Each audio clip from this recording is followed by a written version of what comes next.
welcome to ET Now Business Conclave and Awards 2025. We have with us Meghna Ghaipuri, President of Whistling Woods International. Hi, ma'am. How are you doing? Hi, very well. Thank you. How are you? I'm good, ma'am. My first question, ma'am, with you for you would be: Whistling Woods is known for innovation and industry links. What programs and partnership are you most proud of? Well, I would like to start with the fact that our industry, before we started Whistling Woods, did not really have a place where global companies could actually come and work together with. So, Bollywood is a big Yes. industry and it always has been. But I found that a lot of global, tech companies as well as creative companies found it a little difficult to enter our industry. So some of the most proudest things, some of the proudest moments for us have been our partnership with Sony International, where Sony set up a Sony Center inside of Whistling Woods. This is a very rare thing because Sony doesn't really partner with anyone, but they saw that opportunity that we were working with filmmakers of tomorrow, cinematographers of tomorrow, and they came in. We then had a partnership with Google, and we started the first YouTube space in India, which again really gave a push to the YouTubers and content creators in our country. And it was not just about how to make your YouTube videos, but it was also about how to monetize them, which again people were really clueless about when we started in 2006, 2007. And then, of course, we've had so many partnerships with tech companies like NVIDIA, IML, Apple. We're an official Apple certified site. And I think partnerships come in all sorts of ways, right? So it's not just the tech companies that have enabled us to be really state of the art and at the cutting edge of technology. It's also the industry partnerships that we've had, whether it's companies like Dharma or Mukta Arts, who are our founder company, who've enabled so many things about Whistling Woods. So industry partnerships have really been something that we're very proud of, because without the industry, students won't get the opportunities that they get today. So yeah, these are some of the proud moments for us. Okay, ma'am. So the next question would be, India is now a hub for global content creation, producing 200,000 hours of original content annually. So how do you ensure that the curriculum is relevant to both Indian and global trends in film, creative and media and all sorts? See, one of the things that, from the start, when we even thought of starting a Film and Creative Arts Institute, one of the things that we were very certain about was the fact that we were always going to be ahead of the times, because most institutions that we visited, even all over the world, felt that technology is growing so fast and the industry is so dynamic. Audiences, their taste changes almost every month, and so it's very important to have a very agile outlook to your curriculum, to your the way you deal with the foundation, building the foundation of students, whether it's through technology or through business acumen or through creativity. So right from the start, we were very, very certain that we were going to deal with this in a very dynamic way, which is why we're a private institute. And we have the freedom to do a lot more, than any other institute. And another thing is that we've always been an institute by the industry for the industry. So the connections with the industry keeps us up to date. Most of our faculty are all working professionals. So when they come in and teach, they're teaching what they actually did on set or in a sound recording studio or in a fashion show the day before. So it's very up to date. And one of the things that I mentioned earlier about our tech partnerships, that's also enabled our students to have a lot of confidence when they enter a film set or a fashion studio or a design studio, because they've dealt with all the technology that maybe even their seniors who are in the industry haven't dealt with. So they go in with a lot of confidence, knowing that, listen, this is something I learned in school, and I can really ace this. So I feel for us, it's very, very important that we stay in tune, because again, our vision was always not to just open a training institute. It was to make sure that talented individuals in our country find their voice. They find a platform where they can really fulfill their dream of becoming, a creative professional. So when that is the end goal, then you have to do all the right things to enable that. And one of those things is, to really be able to have our students get an education which makes them employable. right? So we don't want to be an institute where our students are graduating but not finding jobs. So it's really important for us to have our students know what is going on, how how things are happening. And as an example, like I mentioned earlier, whether it was the YouTube space or whether it was digitization. So when in the Indian TV industry went from analog to digital, it all happened at Whistling Woods. All the research, all the digitization, all the workshops that happened with us. So it's not just training young kids, it's also training and upgrading the industry standards. And I think that is what makes us. So when you're talking about the jobs front, what is the success rate? Again, we have about 4,200 alumni Okay. working in the Yes. industry, and that kind of network to be able, and we've graduated all of them so over the years, and I think that kind of network is our success story, right? We've never had, and we have students, a lot of students who take loans. We've never had any loan defaulter in the last 19 years, which means they are graduating, And able to they're earn working. enough money and pay back their loans. It is really heartening to see that they're doing so well. And I think success is in all aspects. Like, sometimes you don't really get your dream job to become an actor, for example, because that's so much about luck. But because the education at Whistling Woods has been so holistic, they've found ways to do other things in the film and creative industry, which is fine. At least they're working, they're happy, doing what they love. Ma'am, what do you think sets Whistling Woods apart from the other institutions, and why the name Whistling Woods? What's the story behind that? So like I said, what sets us apart is one, the fact that we are so industry driven, right? We are so connected with the industry. We were started by the industry, and our advisory board, our faculty, they're all part of the industry. And I feel a lot of film schools that I've visited all over the world struggle with that. They struggle with that connection.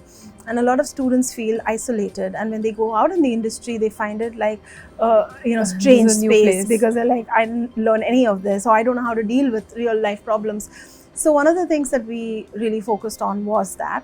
And I think the second thing that sets us apart is that we're really a school with a purpose. We make sure that our students understand that they have to learn to become global citizens beyond just learning filmmaking and the creative arts, because we make them understand right from the start that they have a huge opportunity and power in their hands, because they have the amazing superpower of creativity. And as we know, films, even ad films, they can really reach, your voice can really reach a huge audience.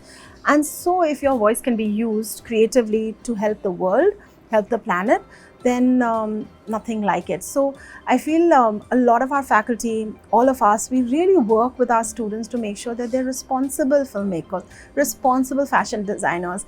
And I think that is because we feel so strongly about it, I truly feel that sets us apart. That is a common query that we get, and especially from our international partners. We have a lot of international institutions that we are partnered with, and they always are curious.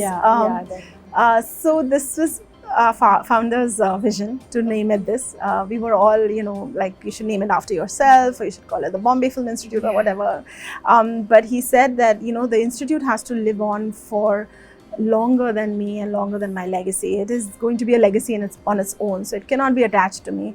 And then he came up with the word Whistling Woods, and he really thought about this. And being a creative person himself, he told us that the reason he wanted to name it Whistling Woods is because according to him, when human beings first kind of recognized the sound of music, it was probably in the woods, when the wind was blowing through bamboo trees.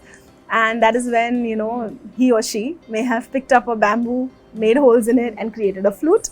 And it's all imaginary, but it's beautiful to think about it. And so he said that I want Whistling Woods to be just that, in terms of creativity, nature, surrounded by nature. And if you ever visit our campus, you'll see that. And technology and innovation, right? So that is really the pedagogy that we started with. So what better way to have a reminder when we keep looking at the name and we keep thinking of these things? Yes, great. So my next question would be, there is a push for sustainability and ethical practice in media production and actually everywhere else in the world.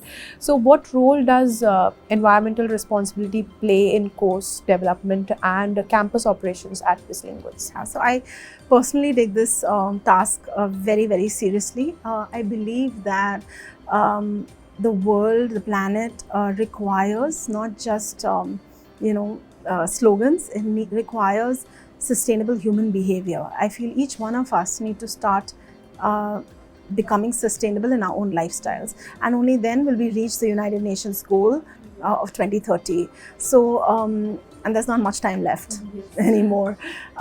So unless we do something very, very strongly about it, things won't move. And it is an action taken by one person, that really makes all the difference. So at Whistling Woods, right, actually we were always very green as a campus. We've always thought of nature as our partner, as you can tell from the name also. So from the start, even when we designed the building, we didn't cut any trees, and we're in a jungle, literally in a forest. So we tried to follow the contour of the land. In fact, we planted more trees. So every legend who's visited Whistling Woods, we have a tree planted by them on campus. In terms of gifting, we're very sustainable. We plant a tree for everybody. All our advisory board members' birthdays, we plant a tree in their name instead of giving them gifts. We also have started best practices on campus, right? So we do, for example, we do a workshop every year on gender sensitization, because we believe that, and all genders, right? And we believe that inclusion comes through filmmaking, and that's how the society kind of, learns from it. And so these workshops are important to sensitize our students how well and sensitively they can show different genders in their films and their creativity. We also do regular workshops with our students on social impact of filmmaking, and we have a film module where they make actually a public service advertisement, where we ask them to pick one of the SDGs and make a short on that. And that's impacted lots of things, because we've been able to help NGOs, for example, for their causes, etc. We also have an initiative of the students called QUAB, where they do beach cleanups, they work with anti-trafficking drives. In fact, next week we have a huge event on campus for that awareness. Organ donation. Our music students actually were able to compose a music theme for the organ transplant games, and that became the theme for India. So that was a very proud moment for us. And to add to that, we've also, in our production design module, made a manual for ethical practices in film production. So if you look at a set, that is like a playground for having plastic and thermocol, etc. So we've actually training our students to make sustainable sets, which are not going to harm the environment. So lots of things like that we do on campus and on a continuous basis. So it like kind of becomes a habit for the students to take it when they go to the industry. The last question would be, after more than 2 decades of shaping creative minds, what do you consider your proudest achievement so far? I think I would like to say that, the 4,200 alumni that are out there, like every time we watch anything on screen, we see their names, and that's such a proud moment. But I also want to add that one of the things that I've always had personally wanted and desired is that I shouldn't have to reject any student, any talented student on the basis of the fact that they can't afford film education. And of late, we've had a lot of industry support, to be able to enable the marginalized students to be able to study filmmaking and the creative arts. We've been doing it for years, and it's really, I think that is what makes me most proud, because I feel that there are no barriers then to creativity, and we've seen the success stories. We've seen students who've come from really underprivileged backgrounds, and now they're doing really well, and they're able to, make their families proud. So I think that is something that's very personal to me, and I'm very, very proud of that. So basically bringing really new faces into the industry as well. Yes. Thank you so much, ma'am. Thank you. Thank you so much. Thank you. If you like this video, then like, share and subscribe to ET Now.